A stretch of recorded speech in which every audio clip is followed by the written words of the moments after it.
Hey y'all, hey, welcome back to my channel. This is Alice. I am Lowell. You was waiting for me to introduce you?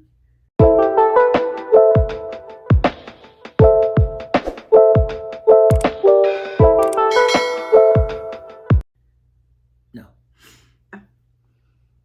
And today we are here with a review of, I don't know if, I won't say it's a restaurant review, but it is a review of a restaurant's, what would you call it? Event. Yeah. So last night, we went to Hudson's on Main Street in Columbus, Georgia. They had an event, Father's Day. What was it called? Beef, bourbon, and beer. Okay. Yeah. So it was a themed dinner where the theme, of course, was beef, bourbon, and beer. So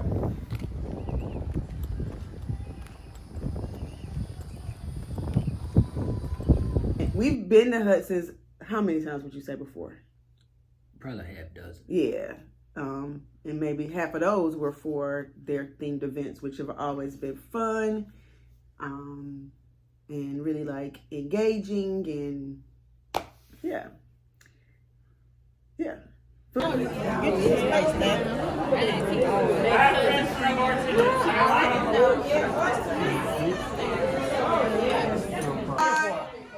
a house for love. Food's always good. It's a local owned restaurant just specific to Columbus. There's no other ones anywhere else. The owners live in Columbus. It's a Columbus, Georgia restaurant, which I always like to go to. I would say Hudson's is I wouldn't say upscale, but it's more up casual. So it's a little bit more than casual, but still not upscale, right? Let's talk about it. First of all, in this local area right now, it's probably in the mid 90s to upper 90s. Temperature wise. It's summer's it's hot. Summer's coming. Formally the next 4 or 5 days or so. That place was extremely hot. I don't know if they had AC issues. They didn't. We asked, remember? Well, yeah, they didn't have AC issues, but it was extremely hot in there. So it was very warm. It wasn't warm. It was hot. Yeah, it was hot. I just think from that start point, made it uncomfortable to really focus on other stuff that was going on in the restaurant. Yeah. Hey, because normally it's pretty cool in there. Yeah, I usually bring a jacket. Normally it's actually cold in there. So yeah. That's why I originally thought it was maybe AC issues or something like that, but it was just hot. But normally when the times that we've gone in the other dinners, to be fair, it's been winter because we've done Christmas a couple times. Yeah. And maybe like fall. So it's been winter. What we were told was that the way the restaurant is situated, it has windows on 1, 2, 3 of the 4 sides, and the sun is constantly coming into their restaurant. So it's like sun heat is shining. So they re-tinted the windows, and they got a new AC unit. And she said it's still hot because anytime that door opens, it's like heat comes in. But it was unbearably hot. I think for me, people don't have any control over that if the air conditioner's working. So I don't want to say it was bad, but to me, it should have been from the hostess. Hey guys, we know it's a hot day. Just bear with us. If you need some extra ice water, just let us know. But there's nothing. We got the AC on. There was no communication of that. No apology for that. I think unless we asked our waitress, because I asked her about the heat, and she said, yeah, it was 10 times hotter last year. They had to close down some. I just wish there would have been some, I'm sorry for the heat, y'all. Here's some fans. Here's some extra ice or something. Yeah, it's something they could have addressed initially. Yeah. Once they opened at 6, but they didn't. Yeah, so we didn't hear that. So, but it's a very quaint, very cute restaurant. Kind of like sitting at a kitchen table. It's not huge, it's small. Nice bar area. They always put up a backdrop when they have these themed dinners with the ring light, so you can, and they encourage photos. So oh,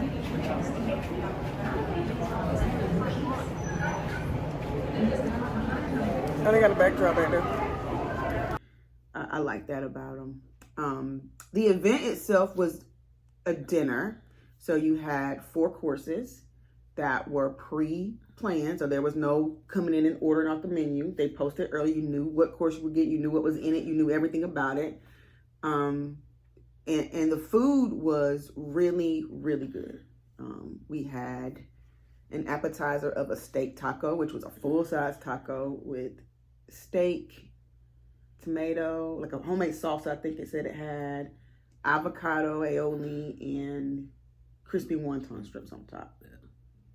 It was really, it was good. Steak was seasoned well. It was really good, like top notch. I wasn't expecting an appetizer that large. Yeah, that was a plus. It was really good. What was the second course? Oh, the bruschetta. It was also steak with, I think it had bacon jam and blue cheese on it. Yeah. What do you think about that? It's an asparagus, right? No, that's the third one. No, I thought that was pretty good. Also, I think all 4 courses were actually. So the third one was steak, risotto, and asparagus, and then the final one was the chocolate peanut butter tart. Okay, all very good. My only complaint about the food was the appetizer, the 2 appetizers, and the entree was all the same steak. Yeah. I would have liked to seen different cuts of beef or steak. Me personally, it was all seasoned very well, but you got different tastes because of the accompanying stuff with it. But I would have liked to seen like maybe flank steak on the bruschetta, or just something very much a little bit different. That was the only, and it's a tiny complaint because again, it was very good. I mean, I ate every bit of everything except for the dessert, but I was just full. Yeah.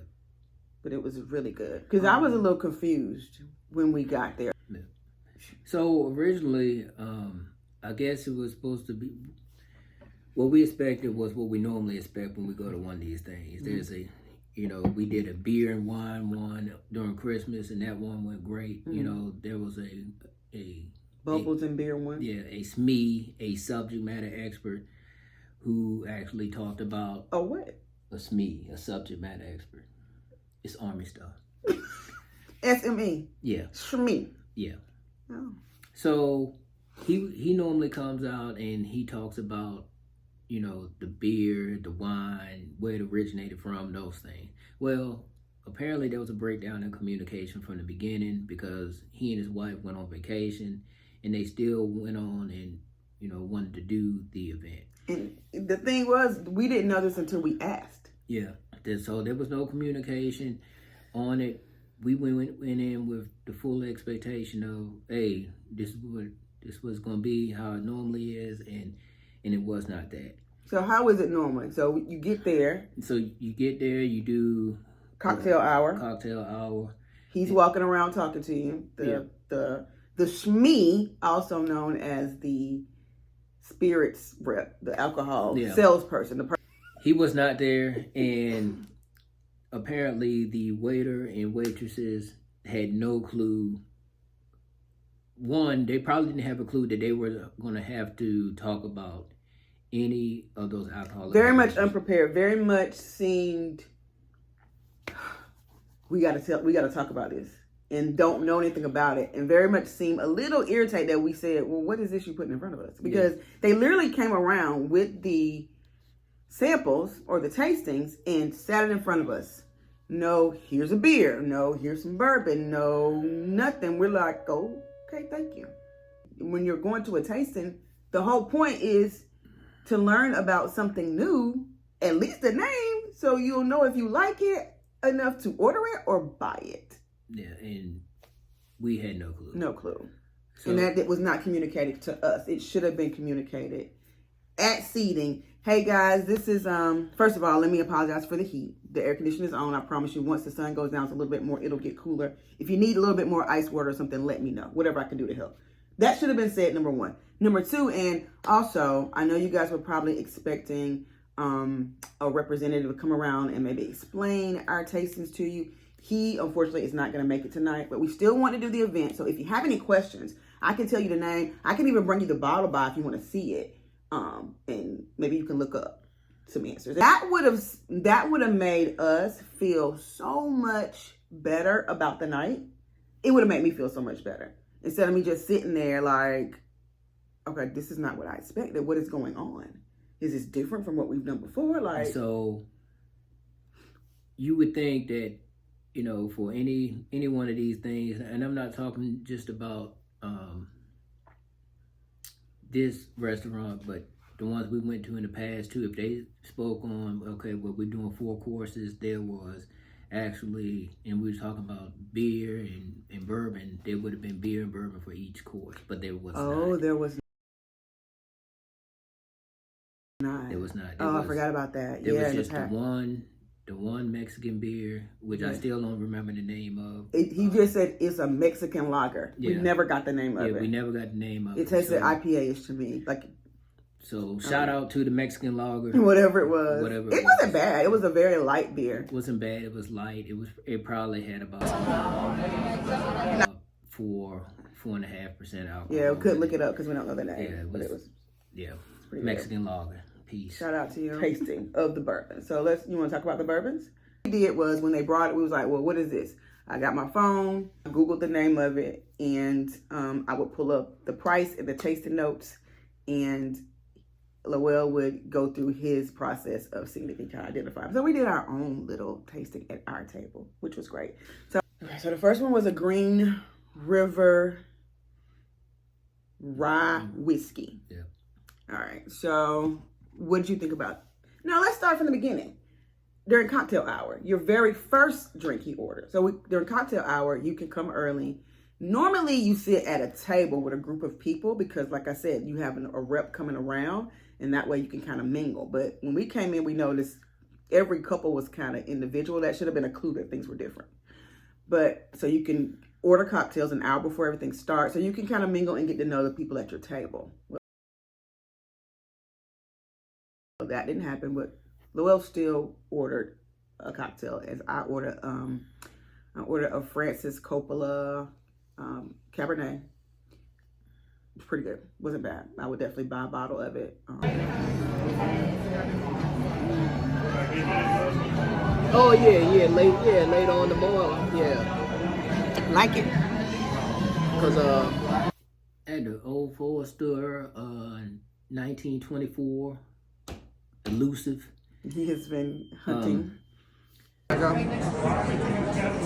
right, so right here we have at the Old Forester, 1924. Actually, we've been trying to look it up for the last couple of months now, and we finally have it. So let's go in.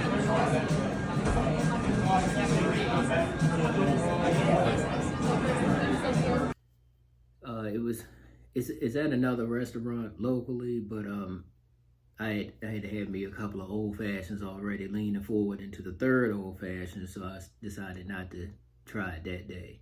But I did try it, and I'm not gonna go much into detail on it, but to me, and that's just to me, it was pretty harsh. It was roughly $18. But for the shot, no. For the shot, yeah, and nothing else in it, just a shot, just a glass alone, and what do they call it? Neat. Yeah, neat. No ice, no water. It burned, and I just wasn't a fan of it. Now I think you should try it in a smoked old fashioned just to see. Yeah. If because I don't think he liked it. Yeah. And it's what, $200, $150, $190 a bottle? How much was it?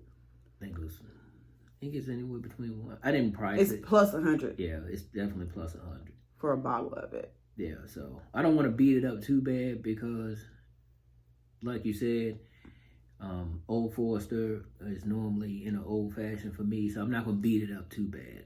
Yeah. But just taking it neat, harsh.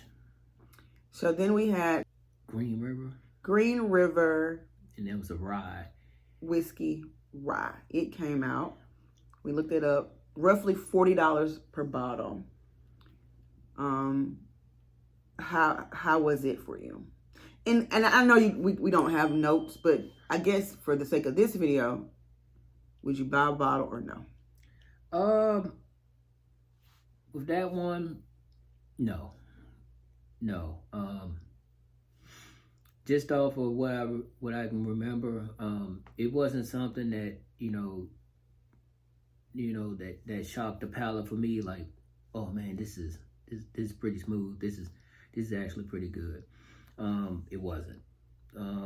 I just think that I don't know if they make that locally or. I've never heard of it. I don't think it was a local one. I don't think so.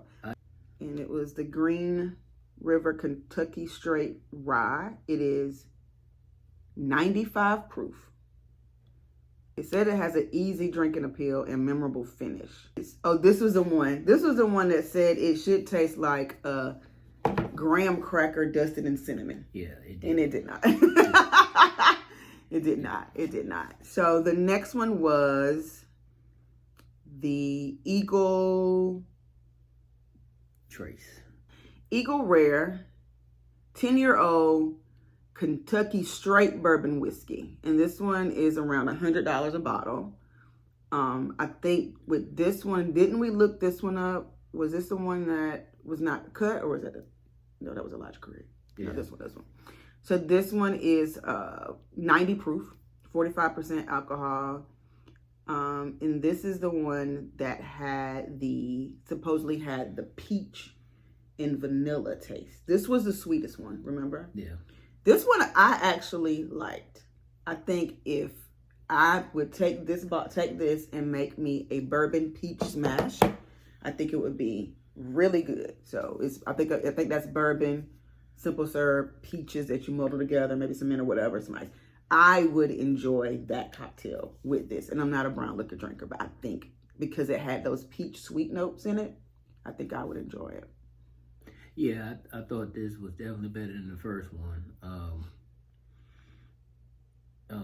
So I didn't really taste the sweetness until the second time that I tasted it. But after that, which is pretty much the norm. I'm sure when you trying a bourbon or something like that. So because the first time you tasting it, you just getting used to it. You're soaking it in. And so the second taste, I could definitely taste more of a sweetness to it. Now that one I would definitely purchase. That would look good on the bar too. Like I said, the bottle's really pretty. Yeah. The final one, I guess this was supposed, and the one thing about it, I think they were presented by price. Now that I look at it, so they were by price. So that first one was about $40. Right? Yeah. The Eagle Trace was, what was it? $100. And then the last was probably a well-known brand, was the Elijah Craig Barrel Proof. The interesting thing about this one is, which I didn't even know this was possible. Well, I guess I did. This is 65% alcohol. Yes. Which is a lot of liquor. So needless to say, I didn't even try it because I knew it was gonna burn. And this was the one that was barrel proof. Right there was pretty unique about it. I mean, obviously that doesn't take place with all bourbons, but so it says to sip barrel proof is to experience bourbon in its purest form. Yeah, uncut, straight from the bottle, and without chill filtering. Woo, child, it's liquor. Yeah, that 65%, when you go through your processes of tasting, when you see it, when you smell it, you can definitely smell it definitely goes through your nostrils and clears those up really quickly. What I noticed was it was twice as dark as the first one. Yeah. And the second one, it was very dark in color. I hope I got a photo of it. If I do, I'll post it. But the description, remember what I said? It said about the nose. What did it do? Do you remember? No. Yeah, nose would knock you off your feet. And it did. It was strong. And then the taste was very, very strong. Both times. Here are the notes: rye, barrel, Heath bar, and leather.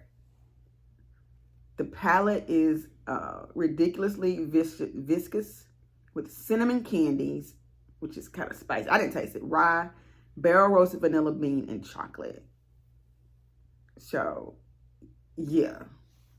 Yeah, it was tough. Strong. If I had to rank them, which like I said, I only took a sip and I'm not a bourbon drinker, I would put the Eagle Trace. Is that the name of it? I don't think so. It was something else. Why can't I remember the names of these things? It wasn't Eagle Trace? Eagle Rare. Eagle Rare. Eagle Trace is a subdivision. Yeah. Eagle Rare.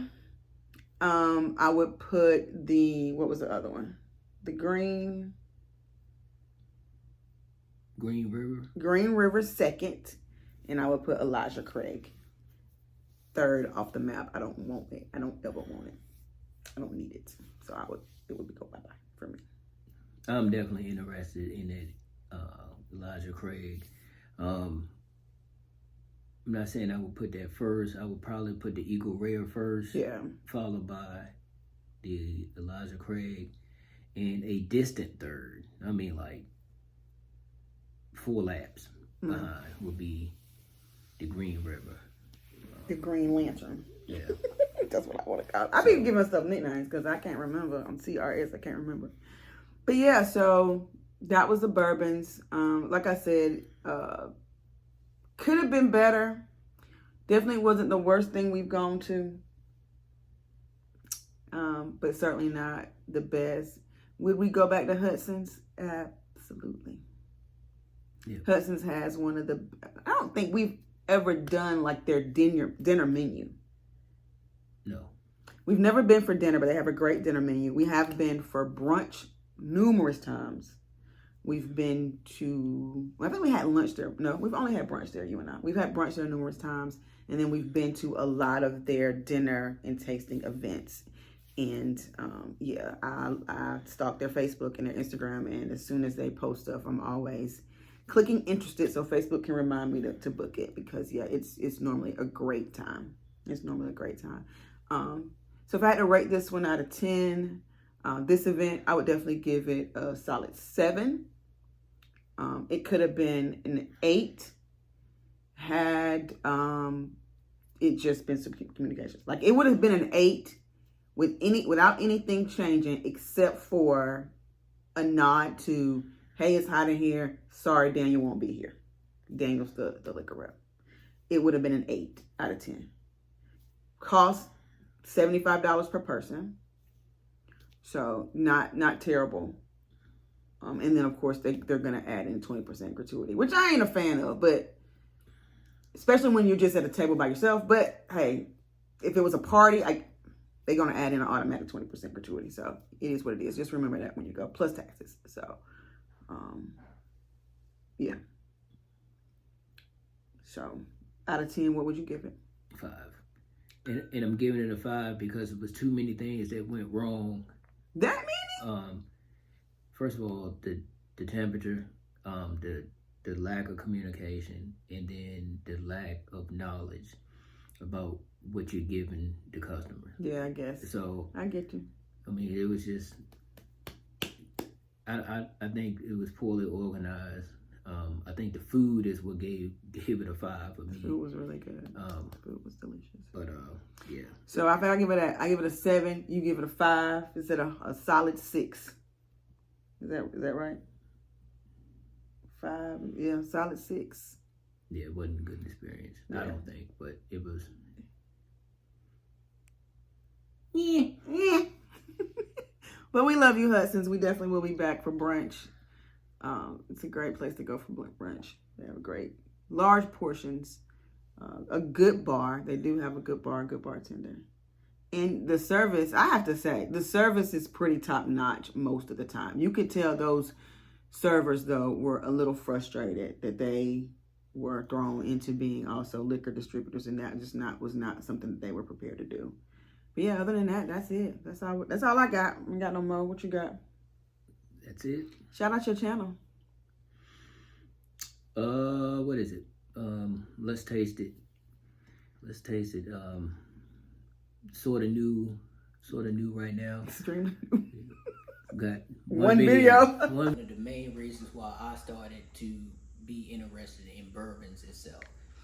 So I've been doing this. I've been going around and, tasting, old fashions with different bourbons in them and giving my own little inside the bar critique. One video, so go watch it. So let's taste it. We're just talking about, different beverages, wines, and maybe some foods later on down the line. So first video went up this past Wednesday. Yep.